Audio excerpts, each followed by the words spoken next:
今天我们利用这个时间，给大家做一些开示，那么做开示的内容，也就是说，我们在座的大多数，也可以说基本上全部都是这个在家人的这个教徒啊，就信仰佛教的修行人。信仰佛教的修行人呢，是要做一个合格的、优秀的，有修行境界的，这是我们的目标。其实人应该有一个目标，不管是做什么事情、干什么行业的，都要有目标，就是才是对的。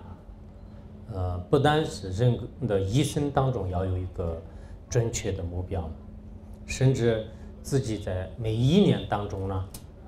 自己也要定一个目标啊。我们都知道，现在世界上的一些成功的人呢，他们都对自己的人生定位、人生方向、人生目标呢，有一定的计划啊，有一定的计划。我们学习大乘佛法的修行人来讲，一步列为，因此，我想，做一个清净的，这个在家的，修行人呢，也可以就是做到。怎么做到呢？既不偏袒于，完全是抛弃这个世间法，也不偏袒于完全这个沉溺于，世间当中的。既能做好修行，也能就是做好呢，就是自己一辈子当中的该做的事情啊，就该做的事情。那么有些人可能问，如果这样的话不是弥勒日巴也像弥勒日巴一样，就是修行人呢要看破一切。许多前行党有关的教研书里面也说，我们要做一个修行人，完全放下那个所有的世间法。确实有这个教研，但是这个教研呢是针对上等的修行人啊，就是像弥勒日巴尊者，像那个如来呀尊者，像那个宗喀巴大师尊者，像他们的话呢，在一辈子当中，就是让这个先前这个如来的这种双运这个果位就所以说，像真正要做到弥勒日巴尊者那样的话呢，我们这个在座的在家人呢，很多人可能因缘还没有成熟，完全你抛弃这个红尘前往寂静的地方，出家为僧，还有呢，就是居住在这个深山里，住于山洞。看破世间的一切，这个八法，这样对大多数人90%的人来讲，可能今生当中是无法现实的。那么这样呢，我们要寻找一个比较就能这个适合我们身份的这样的一种修行之道。这种修行之道，实际上就本师释迦牟尼佛他对我们这个人生的这种定位呢，就是有着明显的教研有着明显的教研。我们打开佛经的时候呢，也对有出家人的教研，也对有在家人的教研。而我们现在的大多数的这个人呢，应该处于在这样的这个实践当中，但也愿意呢学习佛法，想获得这个解脱想获得解脱。完全是你要抛弃所有的世间事呢。现在来讲，现在各方面的，比如说你有这个你的工作，你有你的家庭，你有你的这个身边的很多上有老人，下有这个有小的人，而跟你自己这个同等的呢，也有许多的这个社会的责任。那么这些全部都要放弃的话呢，首先你不一定就是放得开还有作为在家人，毕竟是有一些贪人、贪事、贪这个物的一些这个心态，同时呢，即使你放弃的话，那就是对他们来讲也是非常不负责任的一种这个行为。所以我们刚开始的时候呢，有些人呢刚开始信仰佛教的时候，马上就是想抛弃，就是想出家这一些观点的话呢，我个人而言就是并不大这么这个赞叹。并不是我不赞叹就是当出家人，但是呢，有些人心太激动了就是当遇到一个上师或者遇到一个道友的时候呢，马上将自己的这个所有的事情全部放弃，或者呢，当你遇到一些这个痛苦的时候，马上升起一种强烈的厌离心。华智仁波切也说了，就是说暂时的这种厌离心呢，实际上是不稳固的就不稳固的。所以呢，我们这个希望呢，就是刚开始的时候也不能特别的激动过激，到了最后的时候呢，也不能就是太过于的散漫了有些人刚开始特别精进白天晚上，白天不休息，晚上不睡觉，连跟那个家里面的人都是不沟通、不说话，跟他们互相吃饭的话都是拒绝。到了最后的时候，家人呢就是对他进行阻碍，最后的话又完全放弃这个修行的一切事情又滚入这个红尘那么那个时候呢，就是比其他不信佛教的人还低劣，有些行为是有点这个过分，就是这样，我觉得太极端了就太极端了。那么我们要做什么样的呢？就不多如两边的。其实要做一个真实的这个修行人呢，并不是完全就是做不到的就可以呢，就是他能就是做得到的就是他可以呢就是完全的是可以能做得到的。怎么能做得到呢？也就是说，我刚才讲的一样，我们大多数的人要做一个虔诚的居士。要做一个虔诚的居士呢，你自己想开始的时候要发愿呢，这一辈子呢就是不舍弃三宝不舍弃众生这一点作为在家人讲，应该就是不会什么很大的这个困难同时呢，自己要这个尽量的受一些如果有条件的话呢，就是这个三皈五戒如果无条居士戒律都不能受持的话呢，那么就是皈依三宝，就是受这个就是皈依三宝的这个就皈依三宝的这个戒律那这样呢，实际上就是我们就是成了一个虔诚的这个佛教徒。然后呢，在自己的这个行为当中呢，实际上佛陀给我们开讲了许许多多的这种层次就是学佛和这个解脱的这种层次呢，就是非常多的。而大多数的在家人而言呢，主要就讲的是这个断除十不善业断除十不善业。其实断除十不善业呢，其他的一些上师和包括这个很多就都以前讲过这个是很重要的。我们在座的人呢今天也我给大家就是提醒作为一个在家人修行人呢，应该对这个十不善业的这种这个概念呢，十不善业一定要断除然后尽量的这个心持善业刚开始的时候要打好这样的一个稳固的基础，完了之后呢，再进一步的求更高的这个发扬。现在大多数人不是这样的，刚开始的时候呢，他没有这个打好就这方面的基础，一直好高骛远今天皈依，明天就开始求这个大圆满了，最高的法。虽然这个法的内容特别殊胜，可是我们的自己的基础确实是特别差。我都遇到过很多对这个十不善业呢，就是基本上不懂，基本上不在乎他说妄语，说这个契约就是随随便便撒到淫妄，就全部就无有这个任何控制。但是心里面呢就一直想求到这无上大圆满而且自己也认为是可能会这个大圆满就是有所开悟也许我可能就是对教理不同，但也许的话呢极个别人的这个行为跟这个教理呢就是可能有一定的差距所以呢今天也是这个在这里呢就是简单的就讲一下我们这个端出这个十不三业的就是基本的一些这个道理之后的话呢那么我们尽量的这个忏悔以前呢，在这一生当中呢，就是造了许多的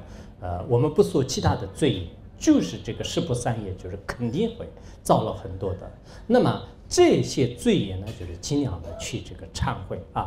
做一个比较这个合格的所以呢，我都一直强调呢，就是不要太激动了，太激动了就是结果也是很不好的。以前有一个人呢他自己心情特别的这种有种怎么说就是他特别这个激动他有一次自己坐车的时候呢，就是车上有这个5、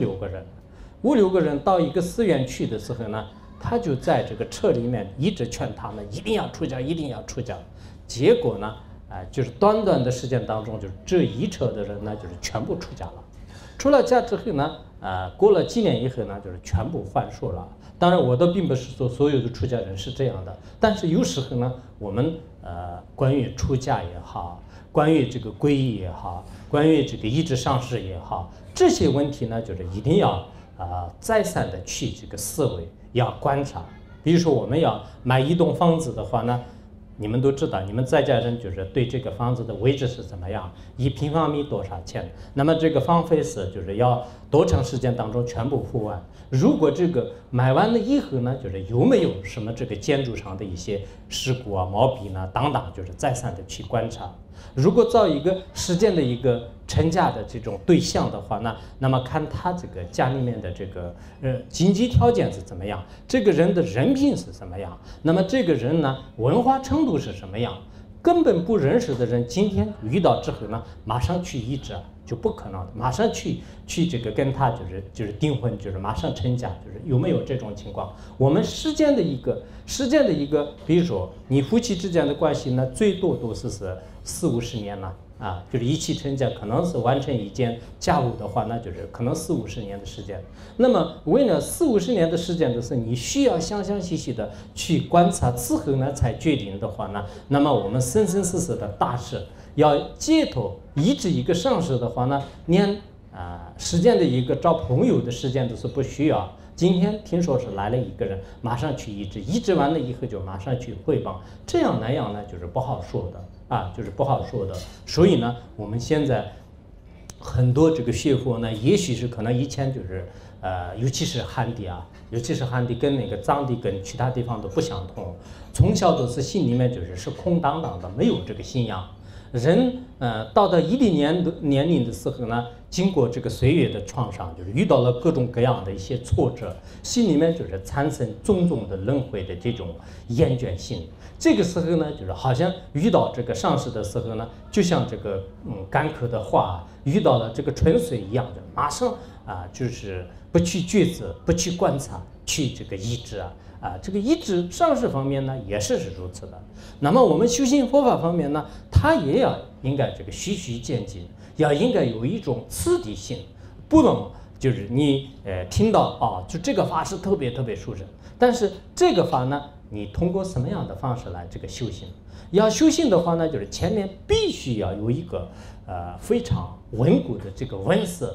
现在没有闻思，有些人就开始念一个皈依三宝和这个无戒十善，或者基本的一些加行的基础都没有打上，然后呢就马上就闭目思维马上去思维。当然你思维也是可以的，你去医治任何上师也是，这个是我们不反对的。如果是正法的话呢，那么正法是无论是在乞丐的这个相续当中，还是这个了不起的高僧大德的这个相续当中，都值得是赞叹随喜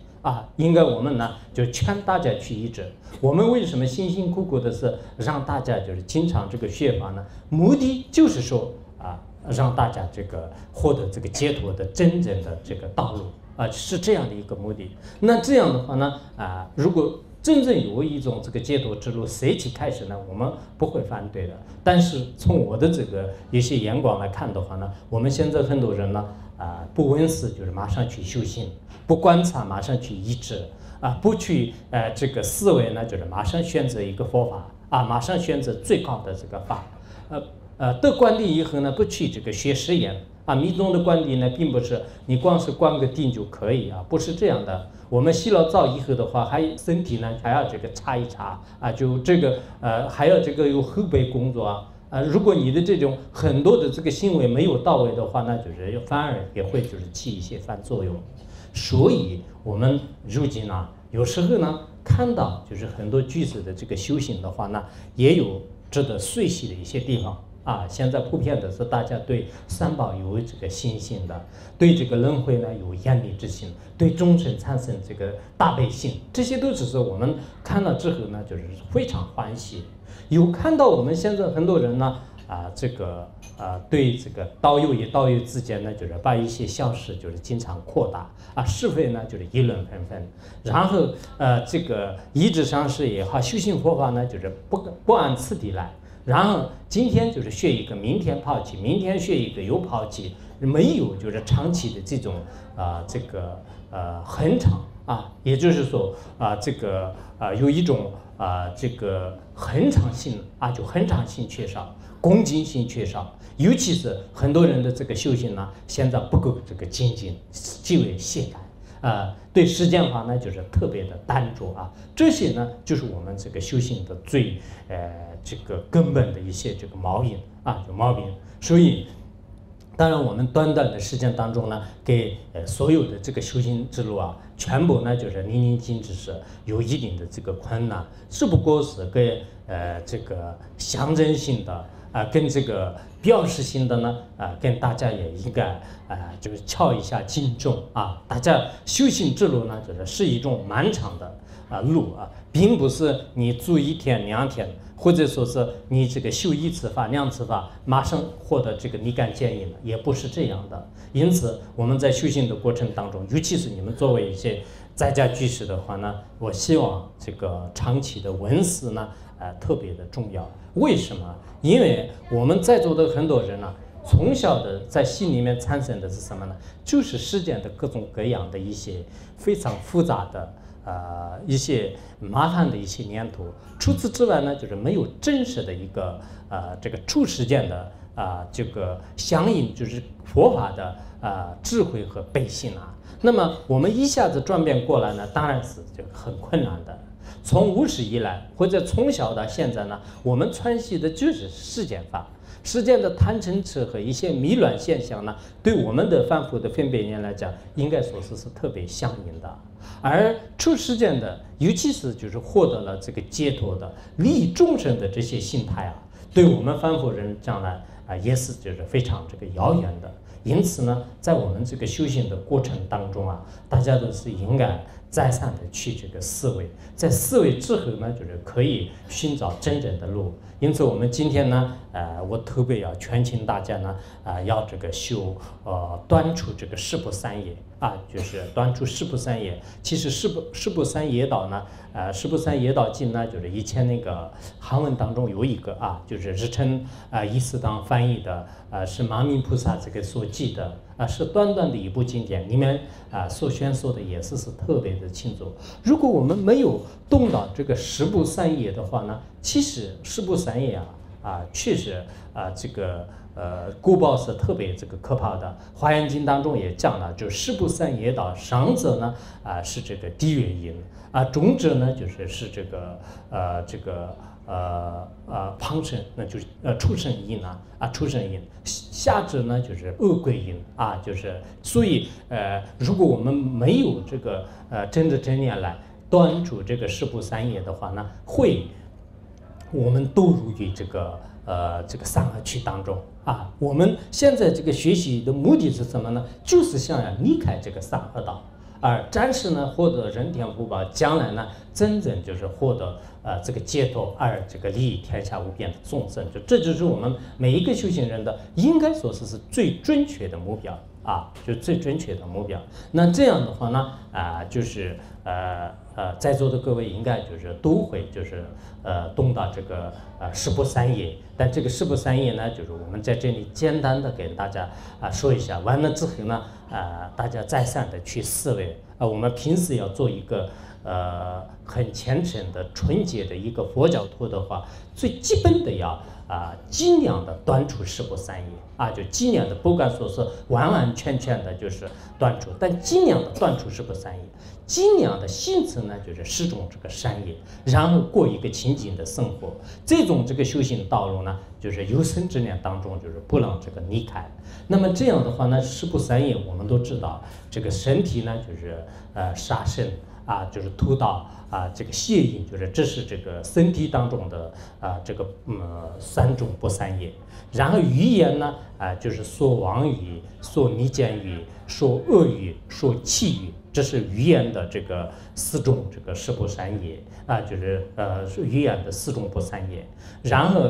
这个性的话呢就是贪心、嗔心、邪见啊，就是这是性的这种这个三种不三业。那么这样的话呢，首先说这个杀生啊，就是杀生的话呢我们大家都知道，其实我明明就是知道一个众生，然后我有各种行为，心里面有向杀的这个心态，然后我的这个行为呢就是杀害他。那么这最后呢就是断除了这个生命呢，就是他的这个生命的话呢，那么这个叫做这个杀生啊。佛经里面也说了，就是说这个若叫这个杀生或者呢就是这个什么若杀生者因二种人同一这个业力啊，就是同一杀业，这种人呢就是都是什么都活地狱，就是说佛经里面是这样讲的。我叫别人去杀的话呢，也是一样的这个杀生，而我自己去杀的话呢，就是这个也是完全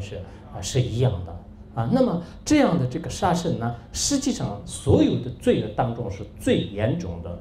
龙门菩萨在《大智度论》当中也是说过，说是诸余罪中这个杀业最重啊，就是诸余罪当中呢，就是杀罪就是最重，诸功德中不杀第一。所有的这个罪业当中的话呢，就是杀害众生的罪业是最严重的。我们在座的人也知道，我们最喜欢的是什么呢？就是自己的生命。一旦自己的生命受到了威胁的时候呢，我都愿意就是将自己的财物地位，所有的一切可以付出。所以每一个众生呢，不仅是人类是这样的，所有天下的生命呢，都是如此爱惜自己的这个生命。所以我们如果为了自己的口欲，为了自己的目的而这个残害的时候呢，那么这个人呢，就是可以说是惨无人道啊，惨无人道。我们平时这个你们在这里长沙的话呢，以前就是抗日战争的时候呢，大家都知道，就是抗战8年过程当中呢，当时这个可能老年人都经常呢就是有这个印象啊，日本鬼子，就是为什么呢？因为当时这日本呢就是跟这个中国具有些历史记载。说是已经杀害了就是3500万人啊，就是3500万人，整个抗日8年当中。那么好像日本那边呢已经也杀害了这个70多万人啊，就70多万人。那么那个时候呢，就是绝对是人们的生命呢如此的这个摧残，如此的这种摧毁的话呢，就是极其恐怖啊，这是完全是一种无人道主义。其实我们现在呢也的确是这个实践当中就是残害就是其他生命的话呢，也跟人没有什么差别，只不过是我们的这个价值观呢，就是还没有提上来，还没有呢就是到一定的程度。因此以后呢就要将一切的功德当中呢，就是不杀就不单是不杀，还要呢我们这个什么，就是尽量去这个放生做这个无为的布施。这样以后呢，对众生来讲我们都知道是给予一个生命的话呢，就是那么这是所有的赐予当中呢是最无上的当我离开这个世界的时候，如果有人救了我的话呢，那么我一生当中是感恩不尽的大家应该这个清楚。所以呢，我们在座的这个也好，就是以后的一些居士呢，应该就是第一个概念就是最好不要这个杀生如果实在是做不到的话呢，包括我们这个吃饭的时候颠杀，就这些都是有非常大的这个过患有非常大的过患。因此，作为一个佛教徒呢，一般来讲对这个杀生就包括汉传佛教的很多的这个好的理念传统的话呢，就尽量的是个吃清净的这种食物啊，不吃这个肉食，这些都是我们知道应该要学习啊，就是并且呢，就付诸于行动啊，就这是讲这个杀生啊，就是讲杀生。然后呢，就是讲到那个不逾矩，不逾矩的话呢，其实就是屠刀。屠刀现在的社会当中也是非常严重的，有些是亲自就是到别人的这种那里啊，就是偷别人的这种财物；有些呢就是通过各种一些狡诈的这个行为啊，就是欺骗的这个手段来这个取得；有些是以这个什么用这个其他的一些比如说这个偷税漏税啊，就是以这种方式来这个取得；有些是以强迫的就是一些手段来这个取得。不管怎么样呢，如果我们把这个别人的这个财物自己就是归为所有的话呢，那这是也是有非常大的这个过失。佛陀在佛经当中也讲了，就是他无不可出，譬如就是什么大火炬就是他无不可出，譬如大火炬。别人的这个财物呢，实际上是别人的，你通过各种手段呢，就是把它据为己有的话呢，这是相当于是你借助这个大火炬一样的，这是不合理的就是观屠刀呢，就是入祸，就是《正法念处经》当中也讲了，我们要知道就是观这个屠刀的这个行为呢，特别的这个严重，因此我们这个作为佛教徒的话呢，尽量的就是不能呢就是通过不正常的这个手段来把别人的这个财物就是用于自己的话呢这是这个不合理的。其实现在的社会当中呢，这样的这个现象越来越多越来越多，包括一些这个官员也好，还有这个各个这个部门的这些人的话呢，就根本没有一种这个因果的观念。这就是特别这个可怕的一种现象所以呢，以后尽量的就是如果自己没有吝啬的话呢，就是将自己的这种财物布施给这个有缘众生了。如果实在舍不得的话呢，尽量的不要这个偷这个别人的这种财物，包括这个国家的一些这个财物的话，其实人们呢是大家共同的这个财物，我们不能因为说这是国家的，你随随便便偷盗，随随便便抢盗，就这是不合理的，应该有一种因果的这个观念。然后第三个呢就是说这个非凡性就非凡性呢，一般来讲作为这个在家人就称为是这个这个邪淫这邪淫的话呢，其实对整个这个社会的道德对整个社会的这个就是次序家庭就是都带来就是不良的这个影响。所以佛陀在这个佛经当中也是讲了什么这个下列淫语性之妄曰无间如果这个心持非凡性，或者呢就是心持这个邪淫那么这样的话呢就是会就是堕入直接呢就是堕入这个无间地狱。有一些呢就是直接堕入其他的一些汤文康之类的一些这个地狱当中，还有一些呢甚至就是变成人的时候呢，也是你的生生代代就全部都是残疾人、哑巴、聋子等等，就这样的公案呢，在汉地来讲也是相当多的。因此作为在家的一些这个居士就那么自己呢就是应该过一个清净的这个生活其实清净的生活，我们的这个欲望呢，就是通过这个修法，通过呢就是各方面的这个佛教的这种道理就融入自性的时候呢，完全可以对治自己的各种的这种不良的这个贪欲和恶性就这些都是非常非常的这个容易。所以这是我们这个身体的这个三种这个不善业就是一定要断除这种不善业，而且呢就是自己受持一些清净的这种这个戒律因为清净的戒律呢，一切功德之根有一份清净的戒律的话呢，那么我们的功德呢，就像是有了大地，大地上呢就是可以种下种子的时候，种子呢就慢慢开花结果一样的。你的这个善根呢，有一条这个白解脱戒的这种这个所以以后呢，就是能益的功德呢，慢慢会这个增长就是慢慢会增长，这是就是非常的这个重要。然后我们第二个呢，就是跟大家这个介绍就是语言的就是4种这个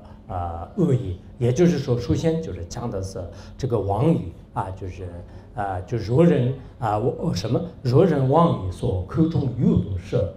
佛陀在这个正法念珠经当中也是说了就我们从小的是应该对孩童的教育也好，对自身的作为一个佛教徒更要这个注意的是什么呢？就是说话要这个真实说话要有一种诚恳就千万不能一开口就开始呢就是说各种虚假的语言。到了最后的时候呢，你旁边的人都不会这个信任你的真的这个语言呢就是特别的重要。其实一个人的语言呢，代表就是人的这个整个的人格。如果你的人格特别的真实、虔诚、献善，那么这样的话呢，你嘴里面说出来的这个语言呢，会这个是真实不虚的如果你口里面经常呢就是说一些妄语、颠倒语，那这样的话呢，佛经当中把它比喻成就口里面就是弄出来的毒蛇。这个毒蛇呢，就是接触给谁呢，就是会传染这个毒气它毒气最后的话呢，就是蔓延为整个身体。我们实践当中也是，以前在座的人可能看过历史，司马光呢，他卖这个一匹马的时候呢，他首先给对方就是交代的清清楚楚，说是我这个马呢实际上是有病的，你要可以给一点就是比较低一点的价钱，否则的话呢，到时候这个病夏天的时候一发，我是不负责任的。后来因为他的诚恳呢，就是当时众人呢就是对他极其的这个尊重像这样的一个简单的例子呢，说明我们佛教徒呢更要就是说话要这个真实，否则的话，现在的很多人确实说话是无有可信的就是全部呢就是说一些这个颠倒语言，就没有就是真实和实在的这种核心的这个语言。这里面呢要注意，我们基证当中如果说一些真实的语言的话呢，那么将来我们这个不管是说什么话，就生生世世呢就是有这个语言的这种分量和能力。为什么现在有些人呢说话都是别人都会听的，有些人呢就是说100遍也是别人不会听。其实他前世呢就是说这个真实语有一定的这个关系有一定的关系。然后呢我们这个说这个逆见语就是要断除逆见语。逆见语呢就是人与人之间说一些这个是非就开始我们平时讲的娘舌就是娘舌。何人就是什么娘舌说三人说不沾就是如果谁说这个娘舌的语言的话呢，其实真正这个善良的人呢不会有这个沾谈的。我们现在的社会当中也好，在这个团体当中，在学会当中、组织当中经常有些人呢就是说一些这个挑拨离间的语言是是非非，最后的话呢就传出各种各样的一些这个恶言蜚语这些都是不合理的。我希望呢，我们这个以后佛教徒呢，应该是比较这个真实的就比较真实的，没有必要就是人金刚道友与金刚道友之间，佛教徒与非佛教徒之间，上师与弟子之间，或者是这个人与人之间，就是传了各种各样的一些这个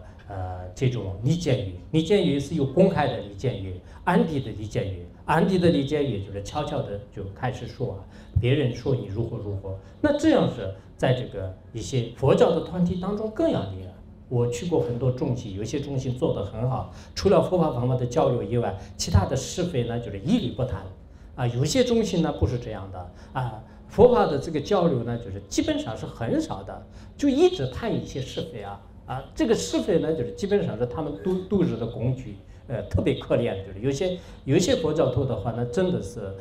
就是边学习，但是呢，因为这个法没有融入心的时候呢，人的这个行为当中总是会露出一些现象来一旦这个佛法呢，就是融入这个人的心的时候呢，他所说的话也好，所做的事情也好，所想的这些这个心态呢，全部都是会如理如法的一眼就可以看得出来。我们从移民当中的退出的话呢，因为有言字的原因呢，就是火可以退出来。从你的语言，从你的行为呢，就是可以退出来你的内在的这个修行和一些这个正果所以我们希望以后这个佛教徒呢就是应该这个语言要清净，就是没有必要这个人与人之间就是说很多的这个是非。我们现在有的责任是什么呢？就是自己好好的这个修行自己好好调伏自相续当中的烦恼。你看我们遇到这个佛法是多么不容易，一旦遇到佛法的话呢，那么就是还有多少年修行呢，自己也说不准人生都是无常的，什么时候会倒下去很难说的。在这个之前呢就是我们都有没有修行的时间，尤其是作为这个城市里面的人每天都是忙于一些这个实践的各种各样的这个硕士，这些硕士呢完全的是让我们耽误了，白天都是忙着这些事情，晚上都是一种这个睡眠当中就睡眠的，中间呢就是一些散乱是非然后这些是非呢，如果我们的心里呢已经较乱的话呢，根本没有这个修行的时间，而且这种是非也许可能跟这个很多人的这个非学佛者呢，就是产生这个邪见，而学佛者呢，就是里面就是不和。我们上师如意宝以前就一直讲这个团结和僧众的这个气氛呢，应该这个和。作为在家，我们现在实践当中也是有很多的这种集体的这种团队精神要团队精神的话呢，大家都是应该共同协力的，要护持护持自己的这个所需要的这种精神。所以这个佛教徒要弘扬真正的这个真理的话呢，只有大家这个合作呢，就是才可以这个让弘扬释迦牟尼佛的大乘的无为的这种非常珍贵的这个教法。如果我们内部勾心斗角，天天都是这个就是不和谐就是不和蔼，那这样的这个气氛当中呢，能不能真正的这个弘扬佛法？不要说弘扬佛法，连实践的基本的伦理都是没办法这个弘开。所以这个两舌语呢就是一定要断除，并且呢就是看见有些人真的这个不合的时候呢，尽量调节一些矛盾调节一些互相的这个不合，这样以后呢，就是佛经当中也说是这个功德就是相当大的。所以我们就自身呢，就是尽量不要制造就是很多的这种矛盾就是矛盾。然后如果以前世的业种或者恶耳的这个因缘所发生的各种不合呢，就尽量去这个调节调和。最后的话呢大家都是应该有一种创造一种这个非常这个和蔼的一种气氛这个很重要的。其实我们大乘佛教徒的话呢，没有什么这个关系好和关系不好我听有些地方说是因为这个关系好的人呢聚集在一起，关系不好的人呢连吃饭都不在一起。那这种语言的话呢，恐怕是大乘佛法的一点教育的是还没有这个融入性有时候看到有些人的说法和有些人的这个想法的话呢，好像跟大乘佛法就是一点都是没有这个接近只不过是口头上说我皈依了，我发心了，甚至我已经要获得灌顶，我是密乘弟子密乘弟子的这个境界是比较高的就是我都就是不敢说是我是这个密乘弟子不要说密乘上师，就是密乘弟子的这个境界应该说是很高的。如果真正名副其实的一个密乘弟子的话呢，那确实是就是比较高的，就是不可能是我们这个人与人之间一个小小的事情呢就开始这个烦恼就开始这个不和就不可能的。就是所以这个事情呢，就是大家也应该就是要就是懂得所以我们人之间的和也是通过语言来的。人之间的这种破离就是关系的这种破坏呢，实际上也是语言来的。因此以前的有些修行人呢，经常的是不爱说话就包括有些闭关的人呢，他长期禁语原因就是有时候我们的这个语言呢没有这个弄好的话呢，就是造成就是极大的这个罪业对自己也是带来这个祸害，对其他的众生呢也带来痛苦。所以说话要这个谨慎就是说话要谨慎。那么第三个就是讲的说这个恶语就是恶语。那么这个恶语呢，就是也实际上就是我们平常的这个粗言粗语啊，就是佛陀在佛经当中也说了，就是这若人恶口说啊，就若人恶口说，那么逼人呢啊，就是入度舍，就是摄入度，如果有些人经常就是说这个粗语，或者说是骂别人，或者说挖苦别人，或者说诋毁别人，或者呢就是经常用一些特别这个犀利的语言来就是呵斥别人啊，这些都是属于在这个恶语当中啊，就是属于这个恶语当中。那么这样的这种恶语呢，就是其实我们呢就是经常这个会说出去的人与人之间，包括我们这个佛教徒的话，有一些事情呢自己看不惯的时候，开始这个就是力骂别人，呵斥别人。这个人的性格有关系，有些人特别爱骂人，就是因为这个是前世的这个自己的这个业障和习气有关系。有些人呢，笑眯眯的就经常呢就像是弥勒佛一样的就别人哪怕是用脚就是践踏你的头上的话呢，还高高兴兴的，不会就是反抗，就是有可能有这样忍辱修的比较好的。但是总的来讲呢，我们可能从小到现在呢，也是造了很多这个恶口，尤其是我们给别人就是取一些外号不知道你们这边有没有比如说一个特别胖胖的人呢，就是我们不叫他的名字，什么胖乎乎小眼睛大耳朵大鼻子就是以前一些农村里面的人呢，就是特别喜欢取这样的这种外号这样的话呢，那么这个过失也是相当就是大的。表面上看呢，至少好像我们平时给他取一个这个外号就是不在乎，就没有什么样。但实际上学了一些经典，尤其是我们以前学过这个《白夜经》和《咸鱼经》还有这个《白猿经》白猿经，还有这个《佛缘经》这些经典学了之后的话呢，就是确实毛骨悚然，就自己的特别害怕我以后一定要语言说话方面要值得注意，否则的话呢，说一次的这个恶语呢，就500世当中就开始这个遭这个感受这个痛苦就以前有个人因为他的声音呢，就是非常像一个狗叫的声音，然后就是用这种语言来就是诋毁他。结果呢，就是在500世当中，就是他自己的变成这个母狗。其实我们人的确是造罪业，有时候是非常容易造善业呢，就是也是很容易的。就像我们实践的财富一样的，实践财富的话呢，只要因缘具足的时候呢，很快的时间当中就变成这个一业的这种暴发户翁就是也有这种的。有时间因缘不具足的时候呢，短短的时间当中呢，就是倾家荡产也有这样的。同样的道理，我们造的这个善业的话呢，比如说你用这个菩提心摄持然后呢，非常好的心态，就是在好的这个对境面前呢，就是进行这个行持善法的话呢，短短的时间当中积累的功德，乃至生生世世是无法穷尽的。而如果你严厉的对境，或者是对众生呢，就是用这个一些语言来力骂他，那这样的话呢，生生世世也是自己这个堕入这个恶趣当中。堕入恶趣当中，所以呢，我们在这个修行当中最重要的就是要相信因果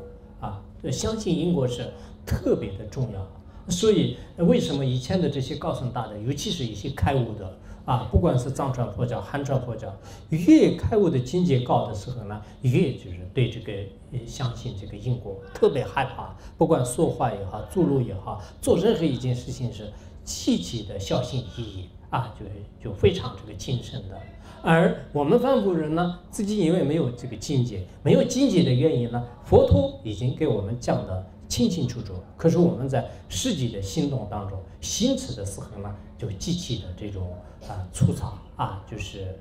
这个粗心大意就并不用呢就是细致入微的去这个思考和思维过，更没有呢就是如理如实的这个取舍过。所以这些问题方面呢，就是大家应该再三的这个留意。然后呢，就是讲到这个语言的第4个呢，就是叫做这个祈语所谓的这个祈语呢，实际上是就是不接近于这个解脱的一些无关的这个无稽之谈我们这个大多数的都市里面的人呢，我也经常发现真正书上拿念咒的人很少的，平时念咒语的人也很少的，然后那个就是所有的这些话呢，就全部都是与解脱没有关系的，与这个吃喝玩乐呢，就是紧密相关的一些无聊这个之谈了。无聊之谈当中呢，就是整天的是都是。我们知道，不管是在街上也好，在餐厅当中也好，娱乐场所也好，人人都是一直不断的在那个叽叽叽叫的，就是在这个发出这种声音。但是这些声音当中的话呢，真正是有这个解脱价值的，有可取的，有这个接近真理的呢，有多少呢？就是我们都应该会非常清楚。所以呢，佛陀在这个佛经当中就是说这个不善语。不义语，就是没有这个利益的语言。还有呢，就是非法语呢，就是实则没有这个契语就应该是在那个就是阿毗昙心论经当中是这样讲的就阿毗昙心论经当中这样讲的。因此在这个作为这个城市里面的一些在家人，完全把所有的这个契语放弃像山洞里面的修行人那样，每天都是要么念咒语要么就是讲一些解脱的语言，就是我觉得这是不现实的，恐怕不现实的。但是呢，尽量的作为这个佛教徒，尤其是我们很多是这个修家信的，念这个佛号的，那么这些人呢，有时间的时候呢，不要把所有的时间全部用在这个一些这个无有意义的这个谈论当中因为我们的解脱是如实的这个关键，生命是如此的这个端正。在这样的时候呢，我们就是为什么就不能就是跟这个自己的这种解脱相关的呢就是一些这个道理就是进行就是谈论就是这个是还是应该就是非常的这个重要，就是所以就是不怎么说就是不弃于，就是端出一些各种就是散乱的这个语言，尽量的就是行持一些善法。要说话的时候呢，跟这个解脱有关系的，跟自己的这种成就有关系的。那么逐渐的话呢，自己语言变成了一种这个真实语、实语，还有呢就是有意义的这种这个语言就这是。就我们在语言上面呢，就是端出4种这个语言，应该呢就是行持就是4种有意义的这个语言。然后呢，就是讲这个一不善业一不善业呢，就是第一个是讲那个贪心。其实贪心呢，就是我们就是心里面就是贪着别人的这种财物也好，人也好是这样的一种这个心态。而且呢，就是认为是就这里呢，就是别人这个修了这么好的房子，就是我有的话多好别人卖了很好的这个房子，如果我有这个房子的话是多好就这样的一种心态就是欺人贪于国，主也不得乐就是因为他有这样的这个贪欲的话，那就是日日夜夜当中是心不安心不快乐，而一直呢就是认为是自己要想这个获得。这种贪欲呢，对我们的这个解脱和对我们的将来的这个成就呢，就是有一定的这个危害。所以完全就是断除贪欲呢，就是有一定的困难。但是我们呢，也应该就是尽量的这个减少这个贪欲现在实践人们的话呢，对饮食也好，对财物也好，地位各方面呢，贪心就是如这个沸水般，每天都是就是沸腾就非常这个严重的，可以说是。现在我们这个外在的这个物质对入山王那样的话呢，人心呢就是完全是就是像这个虚空一样的，就是不可能填满的。这样以后的话，我们的这个心呢要追求这个物质，追求外面的这个事物呢，永远也是达不到目标的。到一定的时候呢，自己有一种这个知足少欲的这个心尽量的这个减少就是一切的这个贪欲，以一种欢喜心和以满足感来这个修行就是这是我们讲的这个贪心就是断除这个贪心，而无贪的这种生活当中呢，就是进行这个修持。然后呢，就是讲一下那个诚信就是还有2个就不着急，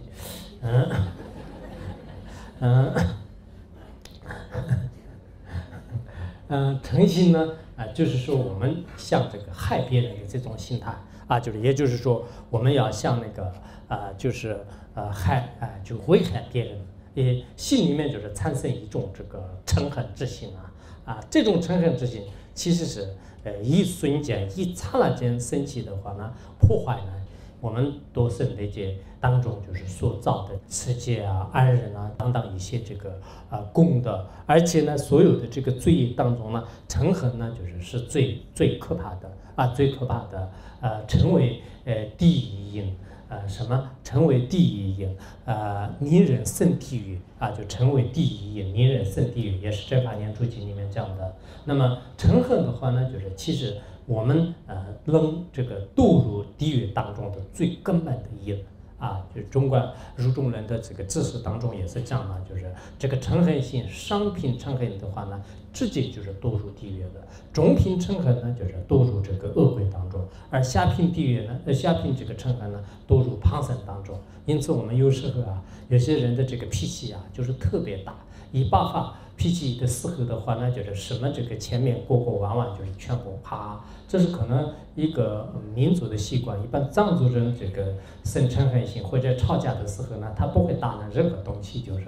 他们的这个可能汉地的很多孩子就是从小都看电影这个原因吧，他一生嗔恨心的时候，马上前面有什么东西把他打，或者是门敲一下，就这个其实你这样这个愁面就是这些也对，也不是他来惹你的，就是也不应该这样的。但是就人的这种嗔恨一怒之下的话呢，有时候就是造各种各样的这个恶业，这也是不合理的。因此尽量的我们有修忍辱心，修这个慈悲心呢，就是断除这个自相续当中的各种这个嗔恨就是各种这个嗔恨，就是这是很重要的，要修这个长期的这个慈悲心。尤其是我们学这个大乘佛法的时候呢，就是这个嗔恨心呢，就是一定要断除就嗔恨心是一定要断除，因为嗔恨心呢，就是会害众生的，害众生呢，就是在大乘这个修法当中是最大的一种这个障碍就是最大的一种障碍。然后就是最后一个就是说的这个邪见。所谓的这个邪见呢，实际上就是认为就是三宝就是没有什么加持，轮回因果呢就是不存在就是轮回因果不存在。佛教里面所讲到的这些道理呢，就是完全是有一种这个错误的就这种想法其实这种想法呢，就是本来是一个颠倒的想法。尤其是现在我们有些人可能特别相信科学相信科学，不相信呢就是佛教。其实这是一种这个迷信的他们认为是佛教徒是很迷信的，实际上佛教徒是并不是迷信的确实我以前那个看过一个那个大概是54年就是54年，就是美国这个一所大学就是出版的这个一本书就这一本书里面呢，就是爱因斯坦的讲呢，就讲到了这个佛教呢，就是实际上是真正就是他已经宣说了，就是自然科学和社会科学，包括我们精神领域的一切的这种，如果在这个世界上是所有的这些宇宙的真理全部都是用语言来就是说的这个清清楚楚的话呢，那么就是佛教是就是最好不过的符合条件的宗教就佛教是这样的我原来把这个教证应用在佛教科学里面，今天我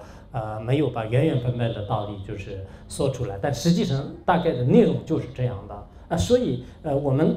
大家都尤其是在这个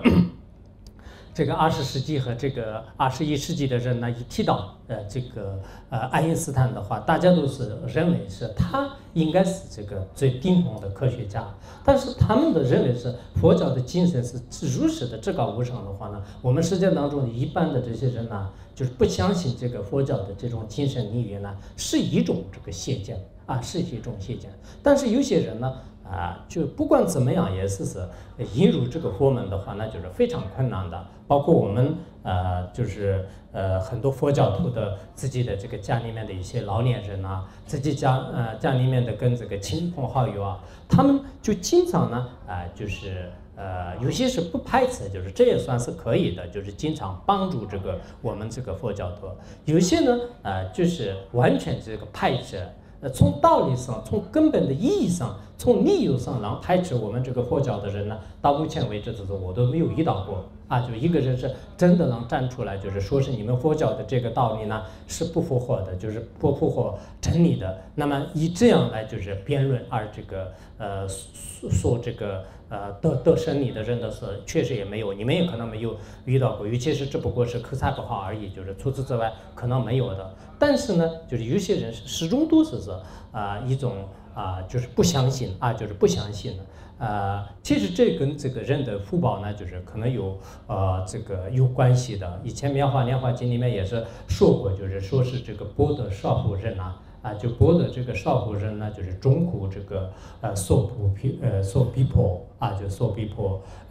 入谢呢，说谢见臭灵入谢见臭灵，意思就是说呢，没有福德的人，福德特别这种缺少的人的话呢，那么就是他呢，就是以各种各样的世间的痛苦呢，就是已经就是折磨着他的这个身心。他虽然是在苦海当中呢，如此的这个漂泊和如此的这个煎熬，可是呢，他的心呢，就是一直是不能就是专入真教，而入于这个邪教的命令当中，越来越这个模糊这也是跟他的这个前世的业力呢有关系的。其实我们应该就是大家的是也通过真正的途径呢，闻思修行通过这个闻思呢，就是才能真正能升起这个真见。以前那个陈世论当中也说过，说是这个真见呢，就是依何而产生的？那么真见呢，就是通过闻法而产生真见呢，就是通过这个修行而产生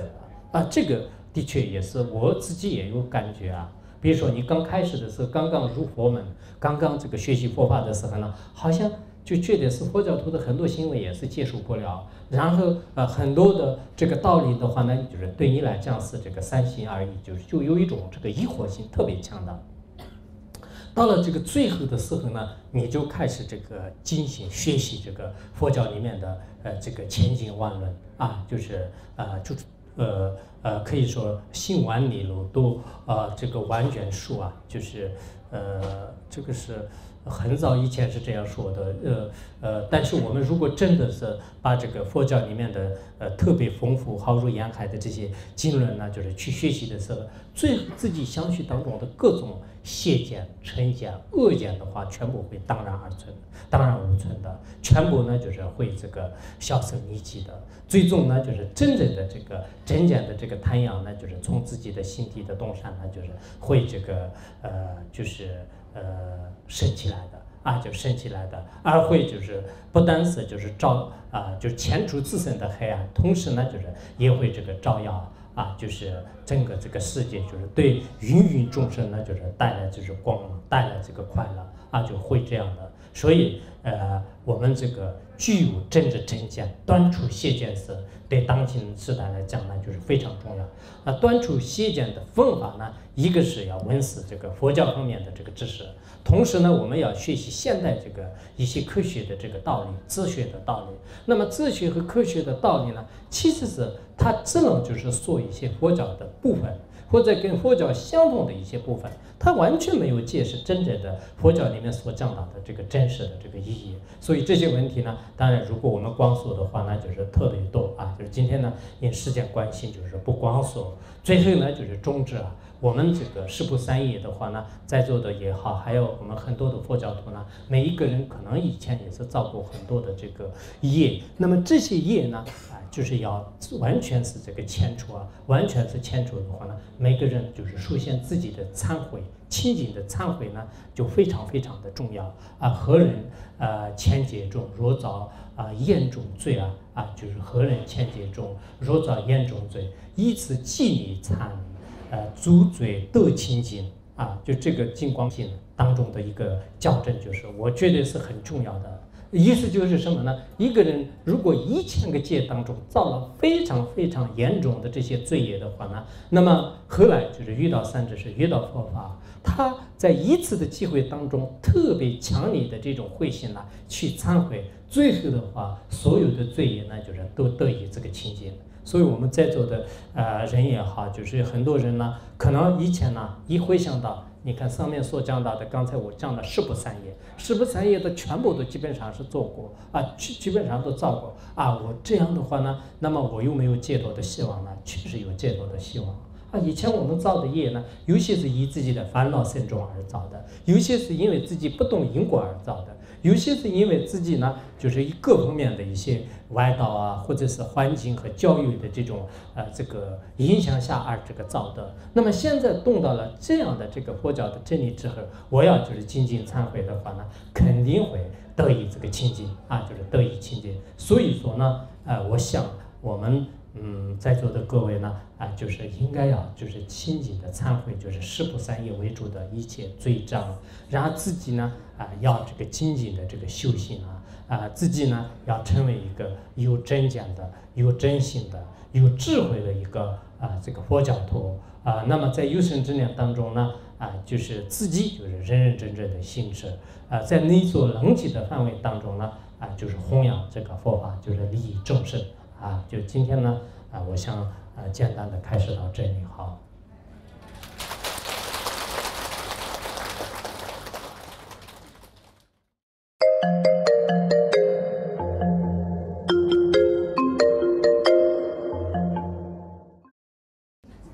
我们的这里的有些道友这个平时我们这样来的时候呢，可能去学习，平时呢有没有这个参加学习，没有参加学佛，这样很多道理都不明白。我希望我们这里今天你们冲着我来，来了以后呢，光看看我没有什么意义的。我希望你们还是进入真正的这个学习的队伍就好好这个学习。同时有些年轻人呢不仅仅是学习，应该为弘扬佛法和利益众生呢要发心，做一些发心的事情。我看到你们这里极个别的老菩萨们发心很好，但是有些年轻人呢，为了自己的家务和工作忙碌而经常发心比较缺少别的地方很多年轻人特别愿意发心，所以我想湖南年轻人应该也有这种年轻的气质和智慧，为什么不能发心？请再三反思。我想咨询一个那个我们就是说我们刚刚入门的，就是有一些对于这个我们说世间法的有一些概念，想您开示一下，就是那个人生八苦中的五阴之盛是指的哪一种那个怎么解释了？这个我们依靠五蕴所做的一切事情呢，实际上你用智慧相信观察的时候，间接成了痛苦的因，因为依靠五蕴而产生的任何有漏的业呢，实际上变成了第二个刹那的辛苦和这个因，所以呢，无欲进去呢，实际上在轮回当中呢，也是成为一种苦因和苦果。谢谢。感恩上师。上师，我有一个问题，就是我的妈妈她呢信外道，她呢信的比我的一家人，我的爸爸，我们现在都是信大乘的佛教。我们幸亏在您的开示之下闻到了佛法，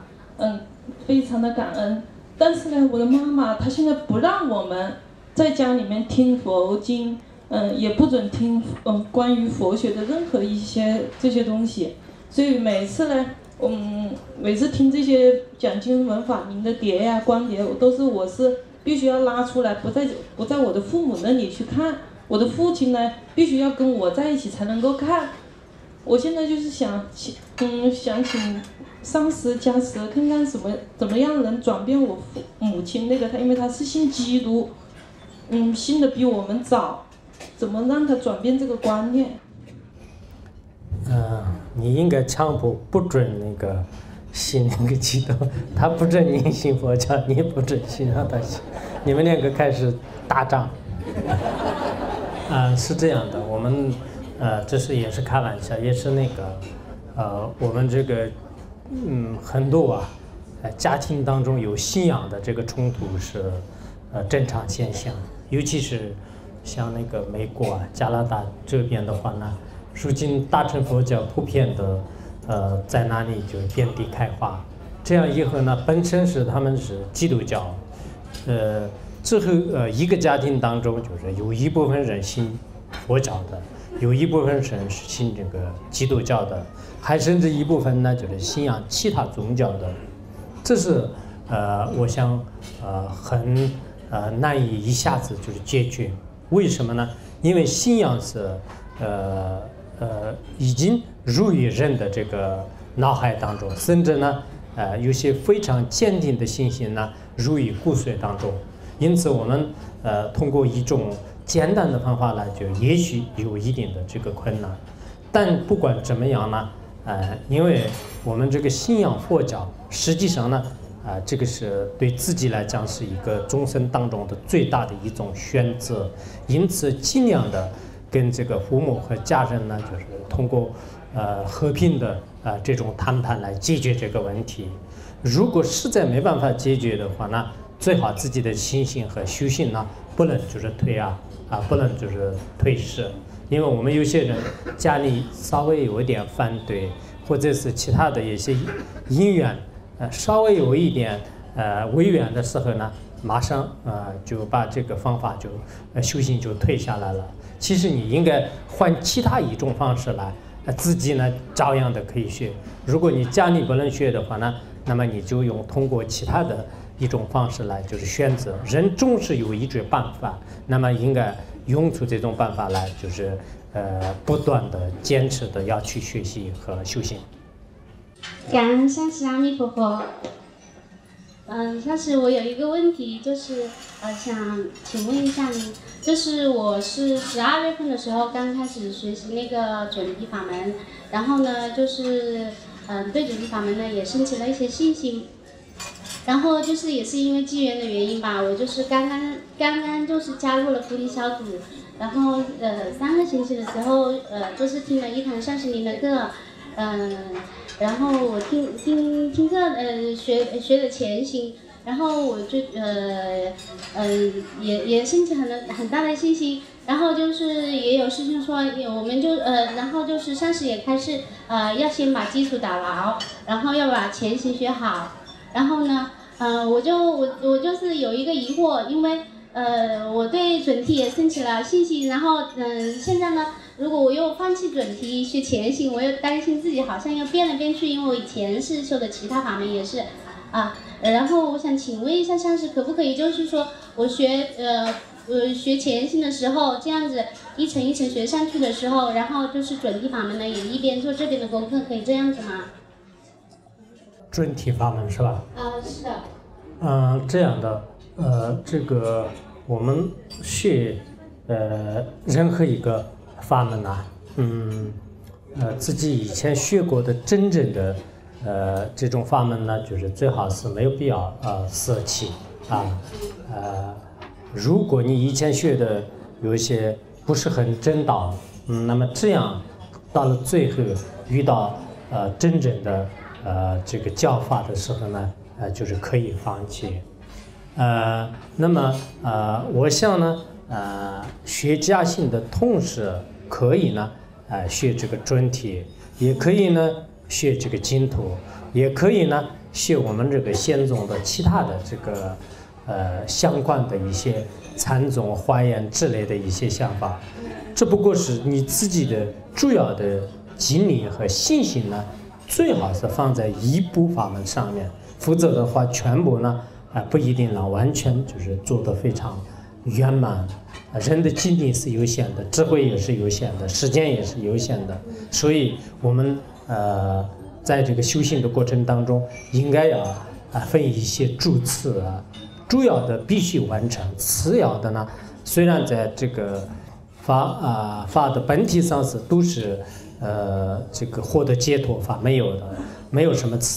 主次的，但是对我们自己的修行上面来讲，我主要完成这一个，然后有时间再完成那个，所以从时间的程序上应该可以分一个主次，因此呢就可以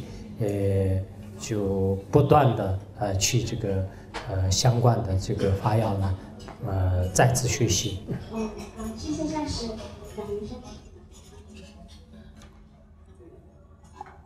阿弥陀佛，上师你好，我是刚刚皈依不久的，因为我的害怕老鼠和蟑螂，我老公就杀死了很多老鼠和蟑螂，但是他不信佛，我想问一下，有什么办法能够让他也得到解脱？对，其实别人不信佛呢，实际上是杀害众生呢，也照样会堕地狱的。但是有些时候呢，我们人的这个缘分不同啊，自己所造的这个业的因缘呢也不同。在这种情况下呢，你如果有能力尽量的去这个住持，实在没有能力的话呢，那么我们就是也替他就是念金刚萨埵心助党来这个忏悔。谢谢。他家里开了一个餐厅饮食店，后来就要给这个学习小组搬到他家里去，我就没赞成，他就退出来了。是不是我的过错，请上师指导？其实，真正的一些学习小组当中也好，学府当中退出来的话呢，我想不一定是依靠一个人的过错来退下来，因为有坚定的信心的话呢。不管是遇到什么样的这个违缘，自己的学佛呢就是不会退的，不会这个出尔反尔的。但有些人呢，因为自己的心性就是特别不稳固的原因呢，遇到了一点点的这种恶二的因缘呢，就会自己就自然就是退下去的。所以说我看我们很多人呢就是加入了这种学习小组以后呢。最好是不要退，如果退了的话呢，我想我个人而言呢，就是像度化他们的这种因缘没办法进行实现。为什么呢？因为这么大的城市当中，我们以什么方式来这个度就光是看一看人也不行，光是这个其他的方式就没办法。释迦牟尼佛都是我为这个宣说解脱的，解脱依赖于自己，已经解脱到是这个最好的。解脱的方法，这个解脱到宣说以外就没有别的办法所以一般来讲，我们现在学佛的住持当中呢，自己最好是给自己找一种门路，这个路呢，就是你表面上看来你认为是自由的，实际上就是非解脱之道因为你这学习是不正规，你的这种学习是不系统。这样一看，你所学的呢，就是基本上都是没有。我的平常没有系统的学习的这些人的提的问题也好，或者说跟他们接触的一些话语当中，可以看得出来，基本上都是门外徒门外之徒。因此，我们希望也不是我们希望任何人才对我有什么利益的，但是对从个人的角度来讲，如今去系统的闻思修行非常重要。谢谢上师，还是。陀佛，上师您好，请上师您开示如何在生活当中真正的发起悲心和菩提心，成为像您那样大智慧、大慈悲的人。我既没有智慧，也没有菩提心，如果我那样的话，那恐怕是不行的。但是我们要发愿的时候，就像是佛陀一样，文殊菩萨那样。自己相续当中真正升起，这种无为的出离心。无为的出离心是什么呢？时时刻刻都想从轮回当中获得解脱，不愿意求人天福报，更不愿意呢，就是求这个，就基身当中的各种这个名闻利养。然后我们相续当中也很希望，真正升起来无为的这种利他心。当无为的利他心升起来的时候呢？你时时刻刻的是想帮助别人，就是不会呢，就是为自己而升起各种念头，所以这是我们每一个人呢，应该是这个向往之路。上师，我有2个问题，第一个问题就是在受持八关斋戒的时候，他犯戒了，犯戒的时候是不是跟《地藏经》里面的破戒犯杀害的那种果报是不是？那种是不是一样的？他犯戒的那个过患，跟那个《地藏经》里面所说的破戒犯灾害的过患，是不是可以等同？然后第2个问题是，这个有时候因为自己的闻思较浅，所以说对这种空性的理解可能偏向于这种断灭的空性。然后有时候让自己感到有一点忧虑和有一点懊恼，所以说请上师开示关于这个断见的这种空性的断灭的理解是就是嘟，我给两个回答，是吧？你刚才那嘟，这样的第一个问题啊，翻八关斋戒的这个阶梯的时候呢，应该有过失，但是具体的这个过失呢，就是有几种说法，有一种说法呢。是这个《地藏经》里面所讲的那样，是有特别大的过患。有一种过患呢，因为有一种说法呢，它就是不像跟这个一般的真实的这个居士戒，它叫做是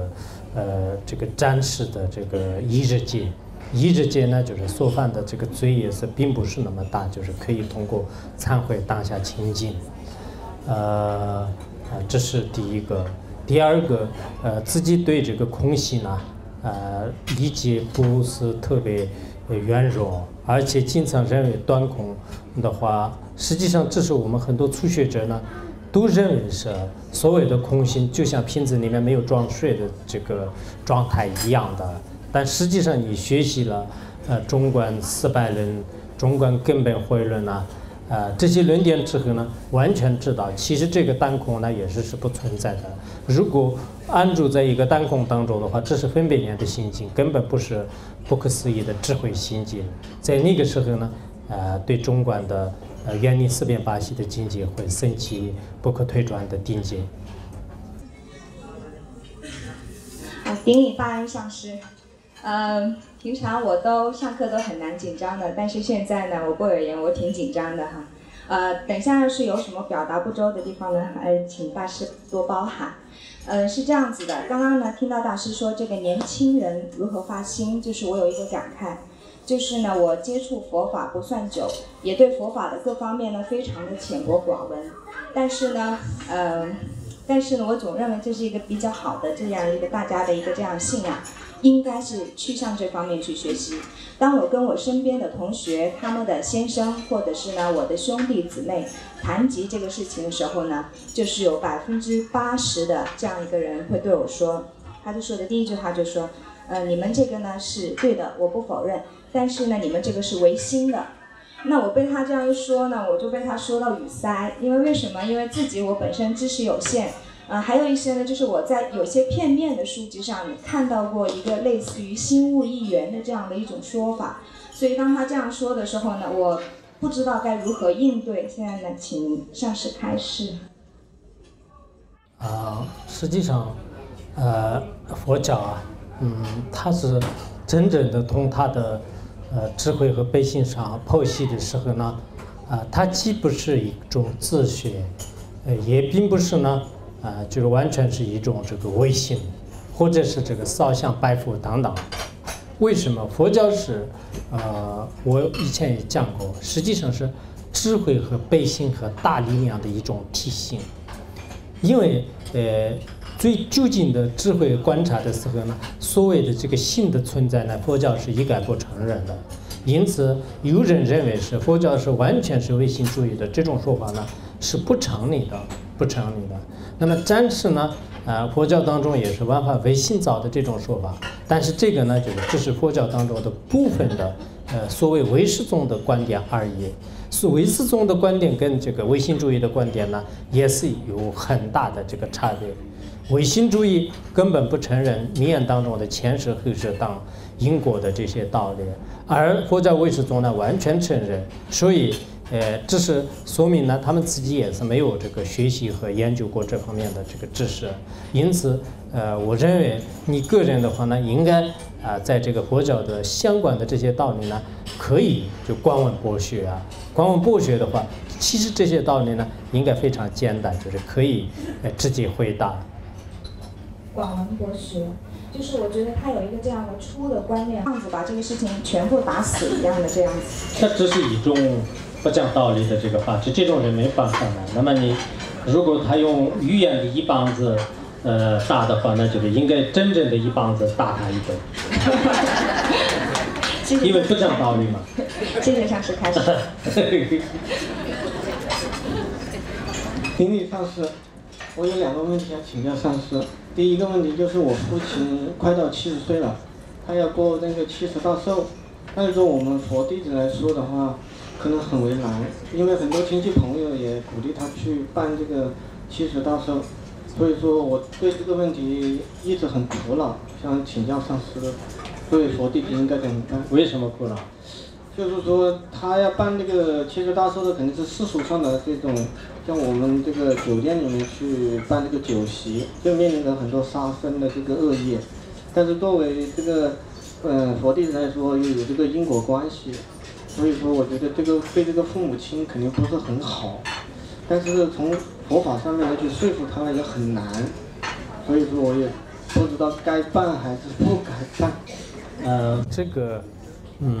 是这样的，按照我们这个佛角度啊，从这个观点来讲，如果是真的为了他的70大寿而真正去颠煞的话，那就是最好不办好一点。因为他上了70岁，为他的这种亲属而杀害了很多众生呢，对他个人的宿命肯定是有害的。这是这个杀生就是夺病断命啊，大家都应该清楚的。如果实在是就是不能按这个习俗，就是没有按习俗的话，那非常困难的话，那么就是不颠煞，就是通过其他的一种方式来，就是稍微就是里面加有一点入世业，可能过失不是很大啊，就是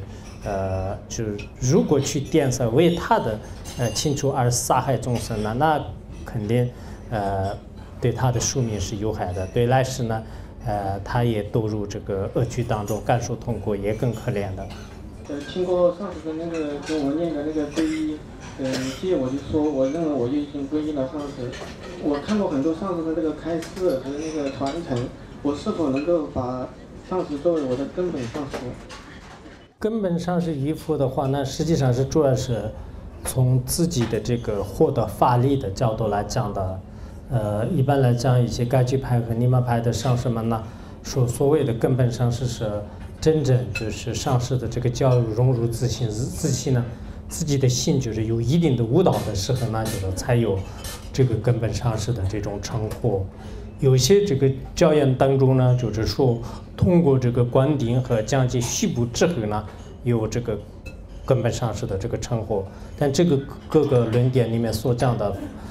这个侧重点是不同的，就是根据应该有不同的经论，有不同的解释方法。现在不是好多人学佛，学佛和就是没皈依的都拜菩萨，他们都说信迷信，就是这样。为什么？我问这个问题就是为什么说不是？为什么不是无神论？请上师开示。为什么说佛不是无神论？什么？无神论，佛不是无神论。佛不是无神论。实际上，这个佛呢，就是从究竟的观点而言，也不是有神论，也不是无神论，因为佛所具足的这种无神论呢，实际上在名言当中也是有神的。承认本尊，承认这个诸佛菩萨，也没有一个真实的这个实质。到了最后的时候呢，就是佛菩萨也是在本体当中可以抉择为空性。所以我们这个佛教呢，就是从空性的角度来，人们就是称为是无神论，也是没有什么的。但是在这里所谓的无神论呢，就是我们实践当中什么神都是不承认的。就如今的个别的一些国家的这个传统一样，就这叫做无神论。我就是想请教2个问题，就是第一个问题是这样的，就去年呢，就是在我们那个公司那个食堂前面有一堆很大的蚂蚁，我就按你的方法给他们做皈依，给他们念咒，但是呢，公司有很多人啊，看到我在那给他们那些蚂蚁念皈依啊，做咒啊。念咒做皈依，他们就很好笑，他们就出来把这些蚂蚁全部踩死了，很多蚂蚁全部踩死了，然后又有那个煤灰球啊，把它烫死了。我想我有过错没有？因为呢是，如果我不去给他们做皈依啊，不去给他们念咒的话，他们就不会引起这么大的这个，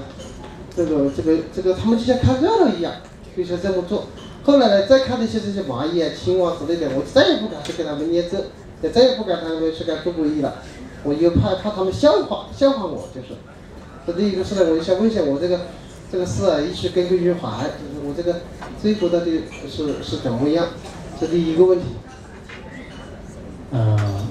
这个自己应该没有过失，因为你并不是像这个踩死他们而归他们皈依的，但他们自己的这种业报这个先前成熟的时候呢，已经这个受到了别人的这个威胁啊，受到别人的威胁，所以佛经里面经常讲这个心清净的话呢，就是不会有这个过失的。然后后来你不敢皈依的话呢，就是这也是一个道理。如果你明明知道你皈依的时候，他们也故意会害他们的话，那我们就是不敢就是跟他皈依。所以以后不同的场合当中呢，我们也是应该以佛教的道理，就是应用到实践当中去。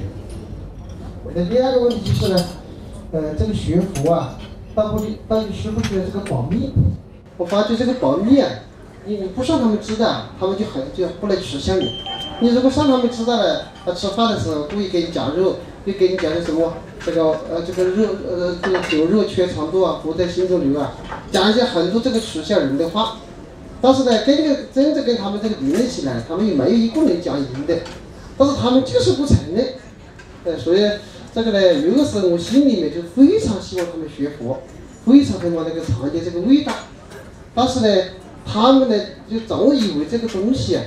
这个佛学这个是好像就是这个就是唯心主义或者是迷信。但是就算我说服他们了，他们也是这个也不会真正去出入这个佛法。我心里很着急，但是我也没什么办法，就是看上师在这个方面就是该怎么办。这个可能你们这边呢佛教不是很兴盛，佛教比较兴盛的话呢，他们很多知识分子啊，普遍的这个学佛的人也多。其实有些人他没有信仰，但是他绝对不敢说是佛教是迷信的，因为如果一说迷信的话呢，有很多一大群这个知识分子开始经他播读，批播的时候呢，对方都就变得哑口无言。在我们四川很多地方啊，因为很多知识分子就是信仰的人太多了，他们一说这个就佛教是迷信的话呢，当场辩论以后呢，就是对方都不敢说，我看到很多人都不敢说。但你们这个佛教徒的普遍的年轻人的这个如果水平啊比较低的话呢，年轻人也是没办法说服他们。然后老年人的话呢，可能更没办法说服。如果我们佛教徒以这个佛教的真理来不能说服别人的话呢，那别人就是说这个佛教是迷信，也是会说出来这样的。那所以遇到这种情况呢，我想我们这个年轻人呢尤其是要这个更加这个学习之后呢，就是应该就是跟他们就是说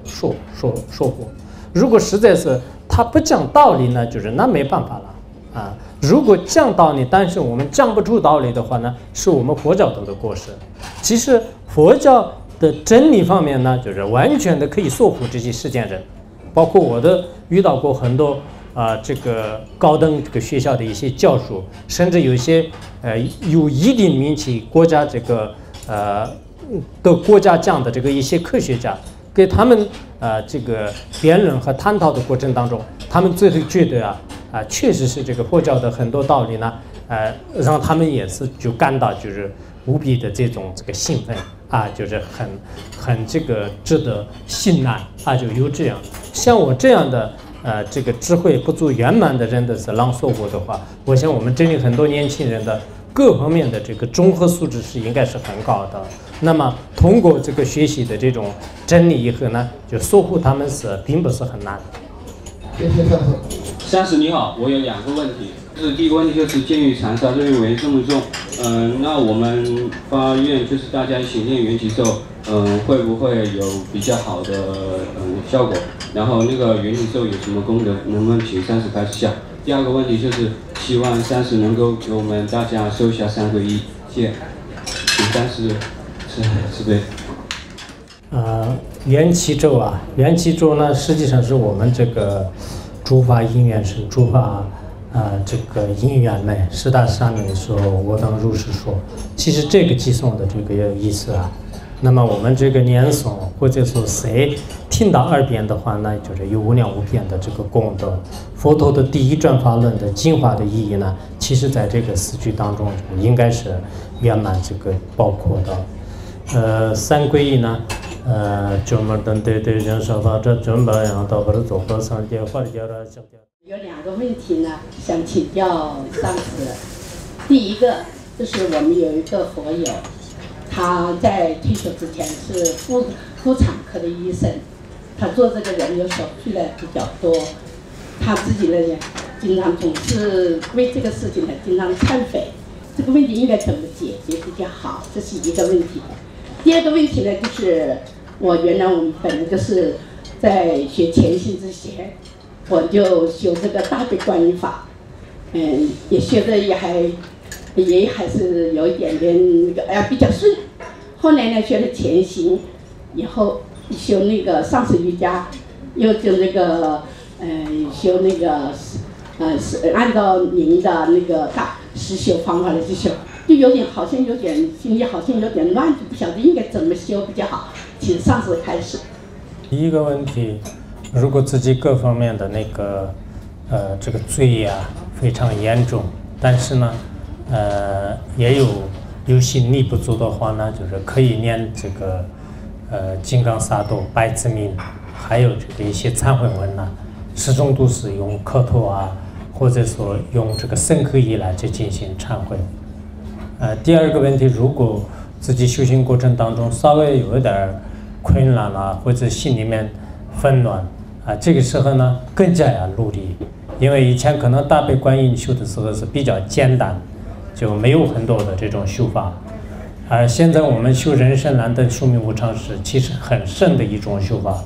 这样的深深修法在相续当中生起来不是那么容易的。以前我们想的所有的全部都是背道而驰，现在从另一个角度转变到其他的方向呢，就不是那么容易的，因此还要不断的努力。谢谢。我想问一个问题，就是我儿子他学佛，我想要他学佛，但是他呢似学非学的样子，有时候我就骗着他磕个头啊，或者压着他磕头，这样我有没有过失？这是第一个问题。然后第二个问题就是说，对于自己的精神丧失，宁舍生命不舍丧失，这个请上师开示解释一下。首先是自己看这个孩子也好，或者其他人呢，如果各方面自己没有自私自利的心，然后对他人有利的话，那就是采取相应的一些措施是合理的。那么依止了这个如法的这个上师，具德的上师呢，就是不惜生命而这个依止。这是这个相关的经典和论点序部里面就是所说的那样依止也是很好的。那我们没有判别能力的时候，长期观察，要观察10年以后才知道。45师兄里面这样讲的。我去年11月才加入前行的学习，因为我这个人是邪见比较重的人，我看书的时候脑袋里全是十万为什么。所以我就看书，看您前行25课的时候，我看到上师您说了一个问题，就是引用了一个教论，就是明朝的状元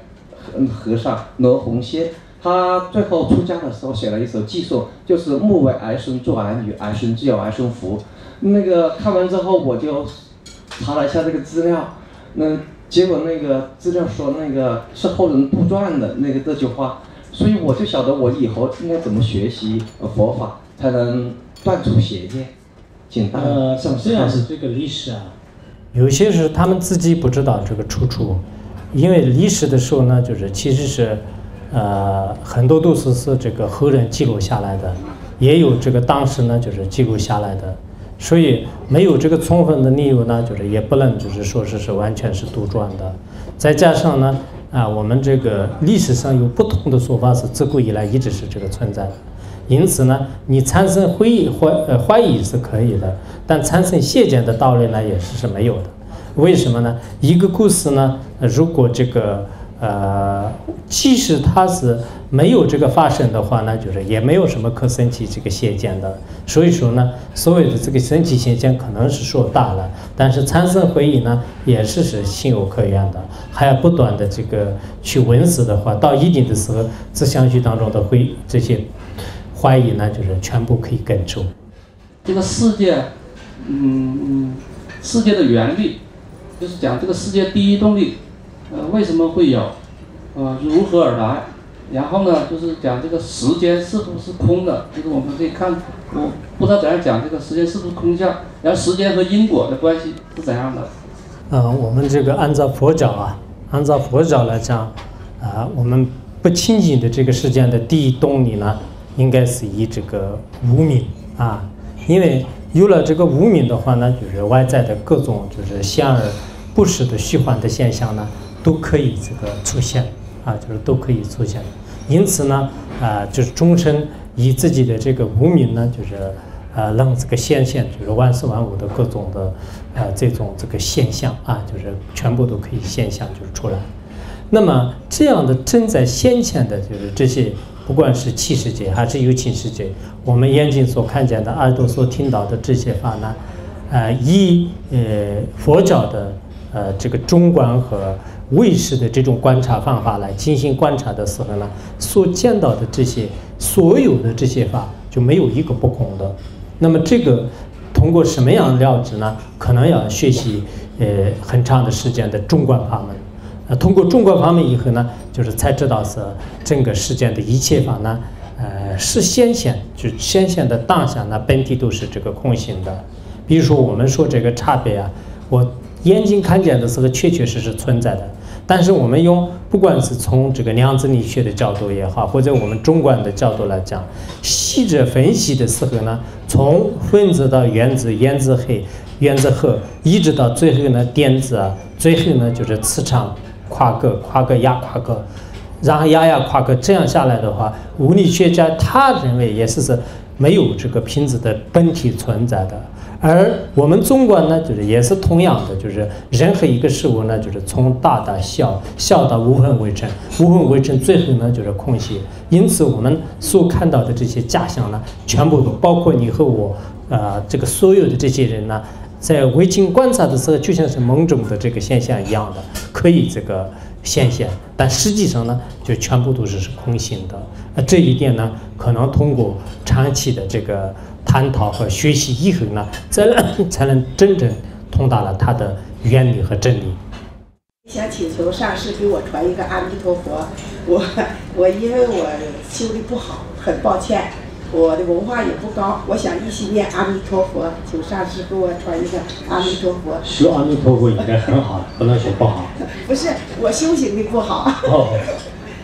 给我传一个阿弥陀佛。南无阿弥陀佛，南无阿弥陀佛，南无阿调僧咒，上界拉调僧咒，出拉调僧咒，给那拉调僧咒，中等的对人沙巴斋准备让他们做把三。公布我活动没把拉上这个出拉调僧咒，中等的对人沙巴斋准备让他们做把三。公布我活动没把拉上这个出拉调僧咒，我们对外意识动或者，我们对外意识动或者，我们对外意识动。我们对外意识的同时，接拉大讲述了大兵，到时候刚到那边啥就是那到会红他自己吧，就当真心别人在的所以大家应该平时呢念这个阿弥陀佛啊，就是念阿弥陀佛，我们也讲那个净土法门。以后这个在我把这个净土法门讲完了以后，也准备讲无量寿经啊，就今年开始决定就是讲这个无量寿经，所以我们的这个净土班也好，这个潜心这个文思，大家都不要这个中间随随便便退下去。有些年轻人呢，应该自己就尽量就是从入心论开始这个学习。有些呢就是在不断的这个加心开始学习。你如果真正把自己的真正要树立起来的话呢，要这个系统学习我看你们这边的这个学习气氛，就是说实话不是很浓，也许是我第一次来的原因。第二次来或者是第三次来的时候不要这样的，应该大家，尤其是这个老年人呢，就是走念佛和一些这方面为主都可以，但是年轻人呢，就不要天天的是抓着这个世间八法，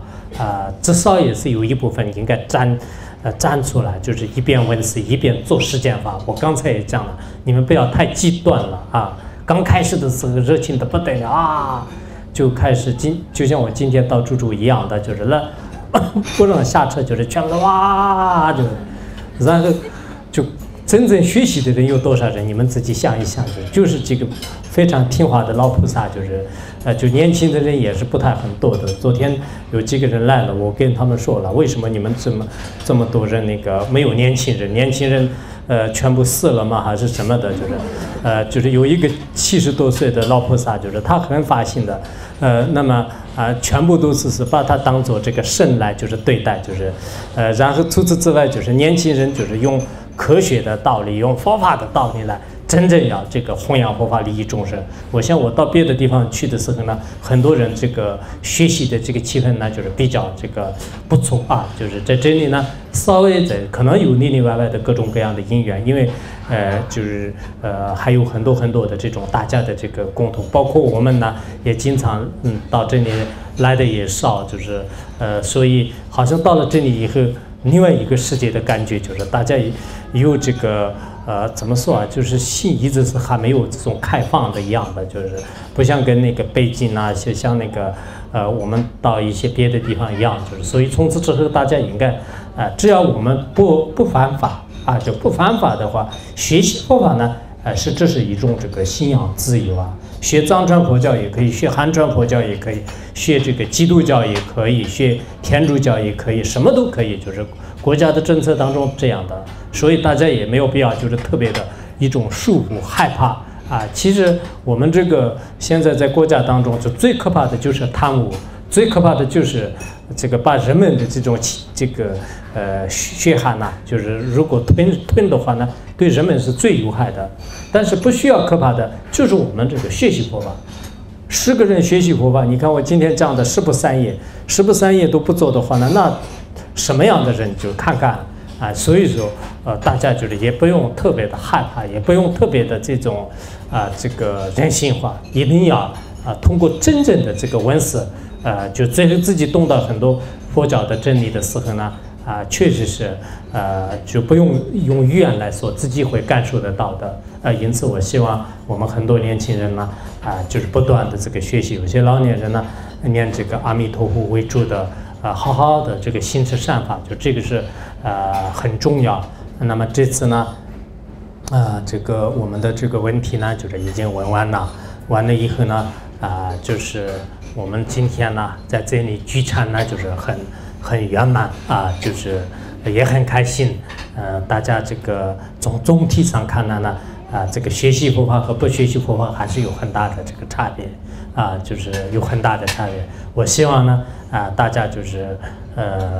用学习修行来，报道诸佛菩萨的恩德，对自身来讲也是调节心情和断除烦恼有非常大的作用。就今天呢，算我们聚餐呢圆满啊，谢谢。感恩大师。